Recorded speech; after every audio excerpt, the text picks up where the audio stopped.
नमस्कार दोस्तों, एक बार पुनः आप सबका क्रमशिला यूट्यूब चैनल में सबका स्वागत है। आज की इस वीडियो में हम चर्चा करेंगे उत्तराखंड डीएलएड का जो एग्ज़ाम है उस एग्ज़ाम के पैटर्न के बारे में बात करेंगे। और इसके अलावा अगर हम बात करेंगे जो एग्ज़ाम है 22 नवंबर को होने वाला है, तो हमारी स्ट्रेटजी क्या रहने वाली है, किस प्रकार से जो है हम अपने टॉपिकों को कवर करेंगे, ये सब हम आज इस वीडियो के माध्यम से देखने वाले हैं।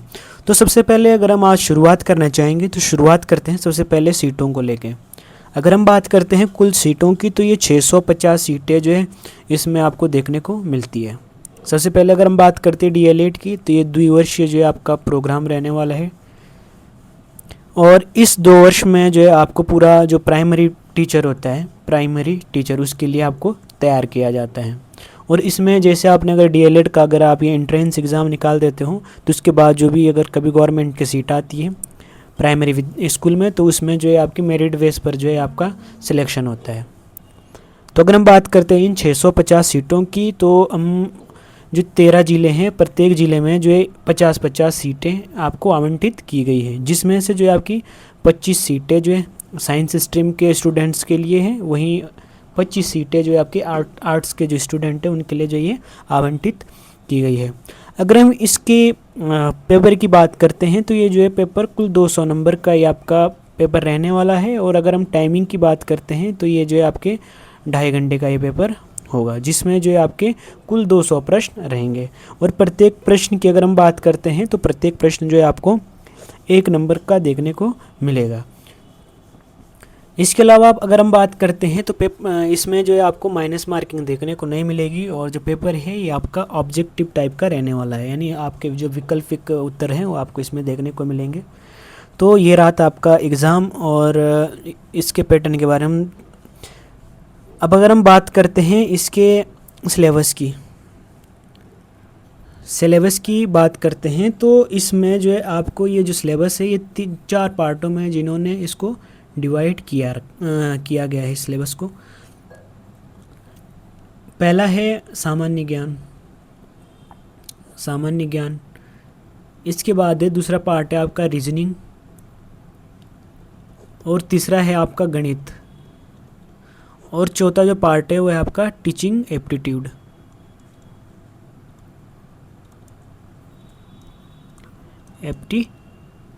करके। तो ये 4 पार्ट है। अगर हम सामान्य ज्ञान की बात करते हैं, जनरल नॉलेज की, तो ये इसमें जो है आपको ये 50 नंबर का इसमें आपको मतलब 50 प्रश्न आपको देखने को मिलेंगे। और प्रत्येक प्रश्न जो है 1 नंबर का रहने वाला है। वहीं अगर हम रीजनिंग की बात करते हैं तो ये भी जो है 50 नंबर का है, और गणित भी आपकी 50 नंबर को देखने को मिलेगी। और 50 नंबर की आपकी जो टीचिंग एप्टीट्यूड है ये आपको इसमें देखने को मिलती है। अगर हम बात करते हैं, इसमें एक पॉइंट में आपको बताना छूट गया, जो मेरिट लिस्ट है। अगर मेरिट की बात करते हैं तो अगर हम लास्ट एग्ज़ाम की बात करते हैं जो इससे पहले एग्ज़ाम हुआ था उसमें अगर हम मेरिट की बात करते हैं तो इसमें अगर हम साइंस स्ट्रीम की बात करते हैं तो ये आपकी 150 प्लस जो है इसमें आपको मेरिट देखने को मिलेगी। और अगर हम आर्ट की बात करते हैं तो इसमें भी जो है 130 से 140 के बीच में आपको इसकी जो है मेरिट लिस्ट आपको देखने को मिलती है। यानी अगर आप आर्ट वर्ग से हैं, ये विशेषकर मैं ओबीसी को लेके बात कर रहा हूँ, ओबीसी और जनरल का भी आप इसी में से 5 से 7 नंबर ऊपर रख सकते हैं। अगर हम बात करते हैं इसमें आपको सिलेक्शन लेना है तो आपको जो है 150 प्लस नंबर लाना ज़रूरी है अगर आप साइंस स्ट्रीम के हैं। और अगर आप आर्ट स्ट्रीम के हैं तो आपके 140 प्लस जो है आप सुरक्षित हैं, यानी आपके लिए 140 या फिर 130 के अराउंड अगर आपके नंबर आते हैं 130 प्लस तो आप जो है आसानी से इसमें जो है एडमिशन ले सकते हो। अब बात करते हैं हम, अब देखो यहाँ पे जो मैथ्स के स्टूडेंट है या साइंस स्ट्रीम के हैं उनके लिए जो प्लस पॉइंट है इसमें जो 100 नंबर का आपका जो रीजनिंग और मैथ है ये मिलके बन जाता है। और 50 नंबर का जो टीचिंग एप्टीट्यूड है ये इसमें काफ़ी आसान क्वेश्चन पूछे रहते हैं। तो 50 में से अगर आप 1-2 बार इसे पढ़ लेते हैं तो आसानी से जो है 40 प्लस नंबर आप इसमें लेके आ सकते हैं। वहीं अगर जीके की बात करते हैं तो जीके में भी जो है मुश्किल से अगर आप थोड़ा बहुत भी देखते हैं तो 25 से 30 नंबर जो है लाना आसान है। तो सबसे पहले हम बात करते हैं यहाँ से, आज हम शुरू करते हैं जो सामान्य ज्ञान है। सामान्य ज्ञान या जनरल नॉलेज में इसमें क्या क्या जो है रहने वाला है, जो सिलेबस है ये सिलेबस क्या कहता है। अकॉर्डिंग टू सिलेबस अगर हम सामान्य ज्ञान की बात करते हैं सामान्य ज्ञान। हालांकि इन्होंने जो नोटिफिकेशन दिया है, नोटिफिकेशन में जो लिखा है उसके अनुसार जो है इनका कहना है कि जो एक ग्रेजुएट से उम्मीद की जाती है उस प्रकार के जो है आपसे प्रश्न पूछे जाएंगे। अब समझ सकते हैं आप कि आप जो है मतलब यहाँ का जो प्रश्न का जो लेवल बनेगा वो किस प्रकार से बनेगा। अगर हम पिछले बार के एग्ज़ाम की बात करते हैं, जो लास्ट टाइम में जो एग्ज़ाम हुआ था वो काफ़ी आसान जो उसमें जीएस के प्रश्न पूछे गए थे। तो अगर हम इसमें देखते हैं, सबसे पहले हम सामान्य ज्ञान का जो सिलेबस है या जनरल नॉलेज है इसको हम चेक करते हैं। तो इसमें हमको एक तो मिलता है आपका हिस्ट्री से, इतिहास से। इतिहास है, इसमें भारतीय भूगोल हो गया। भारतीय भूगोल के साथ साथ में जो राजनीति है, पॉलिटिकल साइंस, राजनीति, और इसके अलावा सामान्य विज्ञान,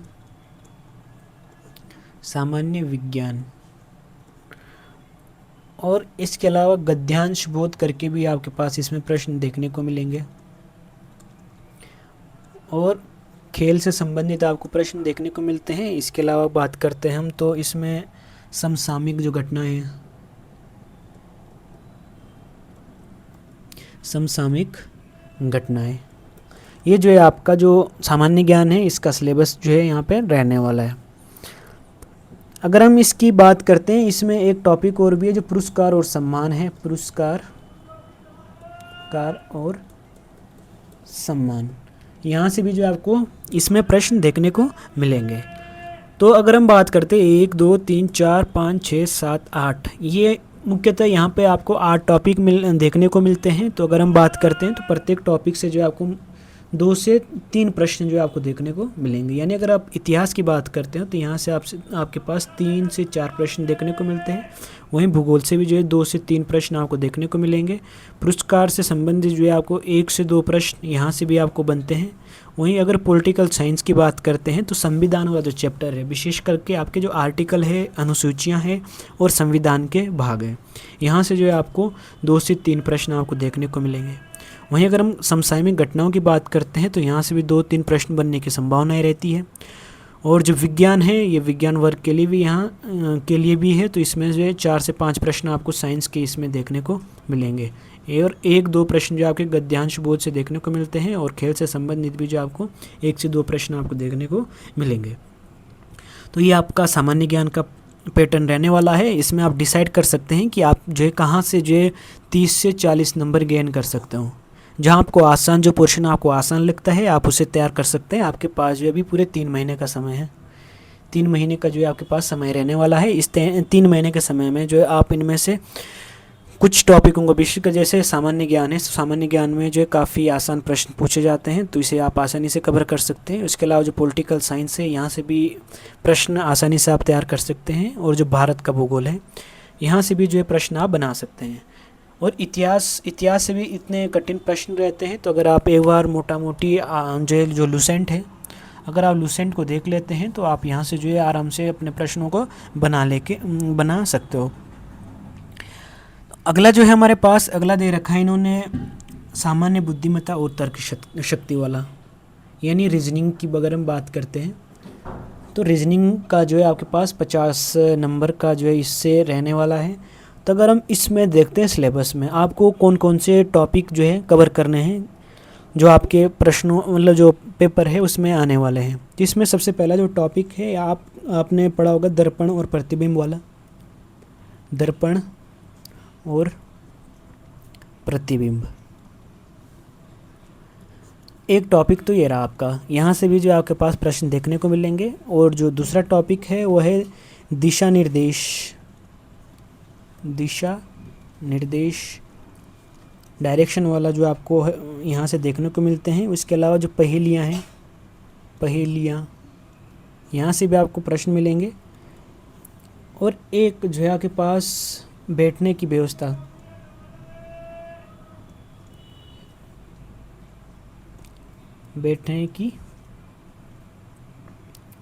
व्यवस्था, जिसमें पूछा जाए कि अगर राम के बाईं तरफ 5वें नंबर पर श्याम है तो श्याम के 4थे नंबर पर ये है, तो बताइए कि कुल जो कितने लोग लाइन पंक्ति में बैठे हैं। इस प्रकार से जो प्रश्न रहते हैं इसके अंतर्गत आपको देखने को मिलते हैं।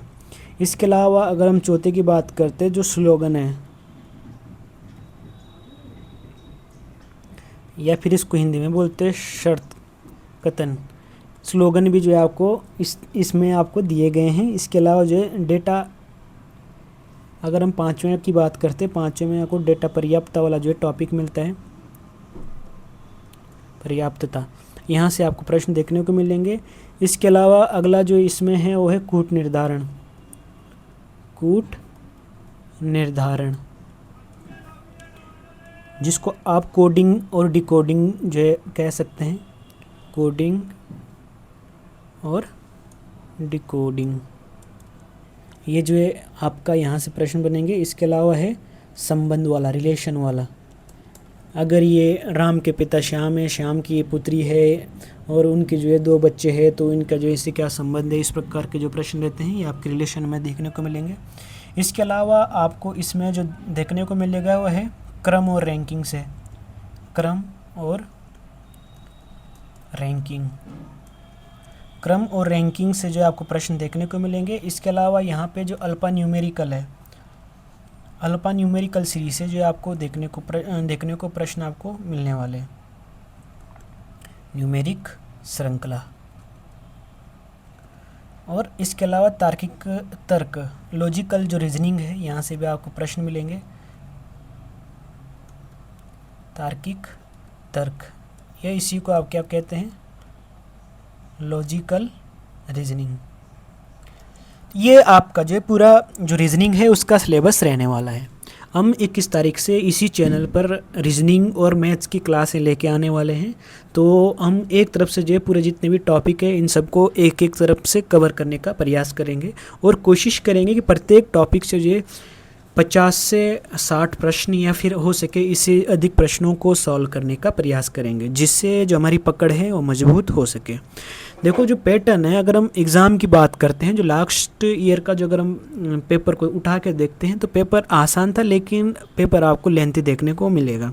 यानी जो पेपर है उसमें जो है आपको क्या है, टाइम मैनेजमेंट बहुत ज़रूरी है। टाइम मैनेजमेंट आप कैसे कर सकते हो, अगर आपकी रीजनिंग और मैथ्स को सॉल्व करने की स्पीड ठीक है तो आप आसानी से जो है पूरे पेपर को सॉल्व कर सकते हैं। अदरवाइज जो प्रश्न जो है छूटने की संभावना बनी रहती है। तो उसके लिए हमें क्या करना पड़ेगा कि रोज़ जो है प्रैक्टिस करनी पड़ेगी। डेली जो है आपके 20 से 30 क्वेश्चन जो है आप अतिरिक्त जो है सॉल्व करेंगे प्रत्येक सब्जेक्ट के। यानी 20 अगर आप रीजनिंग कर रहे हो, 20 मैथ कर रहे हो, तो इससे क्या है आपकी जो आने वाले 3 महीने हैं, 3 महीने में अगर आप देखेंगे तो आपकी स्पीड जो है बहुत बढ़ सकती है। इसके अलावा आप एक काम और कर सकते हैं कि आप जो है प्रीवियस ईयर के जितने भी अब तक जो है DLED के जो पेपर हुए हैं उन पेपरों को भी सॉल्व करने की कोशिश करेंगे। वहाँ से जो है आपका जो टीचिंग एप्टीट्यूड का पार्ट है वो कवर हो जाएगा। उसके अलावा आपका जो है आपको जो पैटर्न है एग्ज़ाम का पैटर्न, उस पैटर्न को समझने में आसानी होने वाली है। तो यहाँ पर जो है हमने रीजनिंग के सिलेबस की चर्चा कर ली है। अगर हम बात करते हैं गणित की सिलेबस की, तो गणित का जो सिलेबस है इसमें अगर हम बात करते हैं मैथ का सिलेबस भी जो है आपको अगर हम बात करते हैं तो 10th से लेकर मतलब आप क्लास 10th तक की मैथ जो है आपको आनी चाहिए। यहाँ तक के जो है लगभग अगर हम सिलेबस की बात करते हैं तो 10th तक के मैथ के प्रश्न आपको इसमें देखने को मिलेंगे। बात करते हैं तो गणित में क्या क्या रहने वाला है। एक तो सबसे पहला मिलता है आपको संख्या पद्धति। संख्या पद्धति से आपको प्रश्न देखने को मिलेंगे। यहाँ से जो है आपके 2 से 3 प्रश्न बनने की संभावना हमेशा रहती है। अगर आप लास्ट टाइम का एग्ज़ाम देखोगे तो यहाँ से जो है 2 से 3 प्रश्न यहाँ से बने हुए हैं। संख्या पद्धति के बाद जो सरलीकरण वाला टॉपिक है, सिंप्लीफिकेशन, सरलीकरण, यहाँ से आपको प्रश्न देखने को मिलते हैं। इसके अलावा प्रतिशत वाला जो चैप्टर है, प्रतिशत, यहाँ से प्रश्न मिलेंगे। और चौथा इन्होंने जो सिलेबस में दिया है वो आपका है अनुपात और समानुपात। और इसके अलावा यहाँ पे आपको औसत वाला जो चैप्टर है, एवरेज वाला, ये भी देखने को मिलता है। और इसके अलावा जो है ये है आपका 6 नंबर का समय और कार्य वाला, समय और कार्य, ये 6 पे है। अगर 7वें की बात करते हैं तो समय और दूरी, समय और दूरी, इसके अलावा आप यहीं पे देखेंगे साधारण ब्याज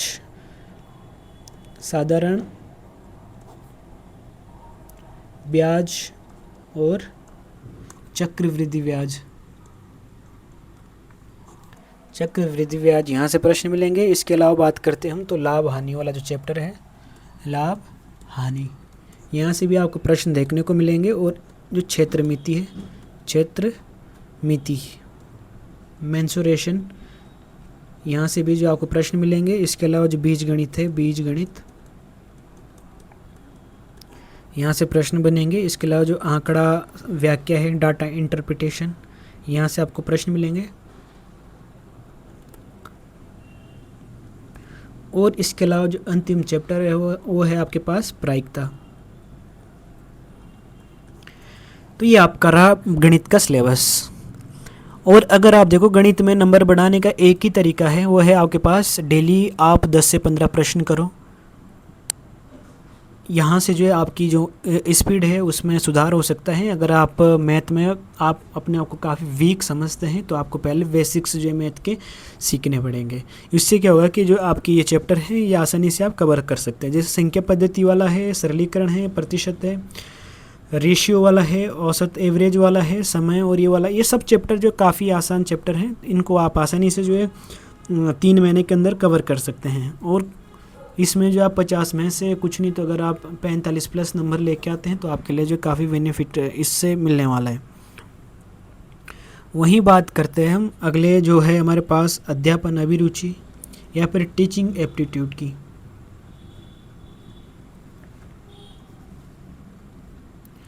टीचिंग एप्टीट्यूड की अगर हम बात करते हैं तो इसमें भी आपके पास जो सिलेबस दिया है, इसमें जो पहला दे रखा है आपके पास वो है बाल विकास एवं शिक्षा शास्त्र। बाल विकास एवं शिक्षा शास्त्र। इसके अलावा दूसरा दे रखा है इसमें अधिगम और प्रेरणा।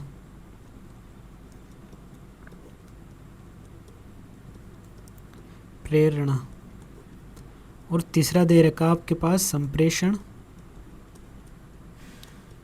और परस्पर क्रिया। इसके बाद है कक्षा प्रबंधन है। उसके बाद है अध्यापन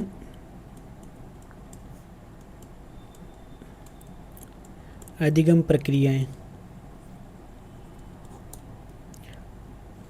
और इसके अलावा जो आपके पास वो है पाठ्यक्रम मूल्यांकन।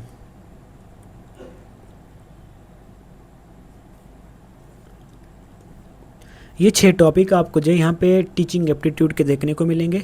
अगर आप इन टॉपिकों को देख रहे होंगे तो ये लगभग ऐसे टॉपिक है जिनको आप आसानी से कवर कर सकते हैं, क्योंकि इनमें जो है आपको विशेषकर अगर आपके पास कक्षा 5वीं तक का बच्चा है, 1 से लेकर कक्षा 5वीं तक का बच्चा है, तो उसके साथ आप किस प्रकार का व्यवहार करेंगे इसमें। यानी अगर आप कक्षा का प्रबंधन, जैसे कक्षा में बच्चे हैं तो आप उस कक्षा को कैसे कक्षा का मैनेजमेंट करेंगे।